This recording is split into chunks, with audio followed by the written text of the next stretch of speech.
বন্ধুরা, তোমরা সবাই কেমন আছো? আশা করি ভালো আছো, আমিও ভালো আছি। তো আজকে অনেকদিন পরে একটা জিনিস তোমাদের কাছে একটা ভিডিও নিয়ে আসলাম, যেটা খুবই খারাপ লাগছে দেখলে। এক সময় এখানে যেখানে আমি আছি এটা আমার মামার বাড়ি, ঠিক আছে? এটা আমার মামার বাড়ি। তো এক সময় আমরা যখন এইটুকু ছিলাম, তো এই সময় আমরা এই বাড়িটা খুব জাঁকজমক ছিল, দাদু বেঁচে ছিল, দিদা বেঁচে ছিল, ঘরটা একটা লক্ষ্মীর সিঁড়ি ছিল, সবকিছু ছিল ঘরের মধ্যে। আজ আমার দিদা দাদু নেই, ঠিক আছে? আর কেউই নেই এখানে। আমরা যেখানে আসবো, এখানে সময় পাস করবো, কেউ নেই। দেখো আজকে সেই সেই রাজপ্রাসাদ, সেই ঘরের হালটা একবার তোমরা দেখো।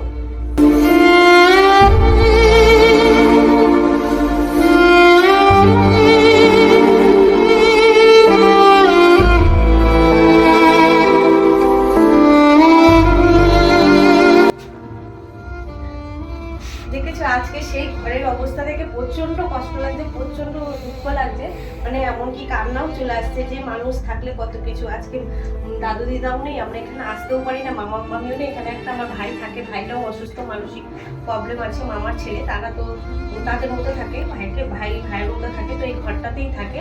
তো ভাবছি মানুষ কতটা অসহায় বলে এই সমস্ত জায়গা দেখে, মানে আমার ভাবার বাইরে। যার বাদ বাকি ইতিহাসটা তোমাদের অন্য এক সময় বলবো। ততক্ষণের জন্য টাটা।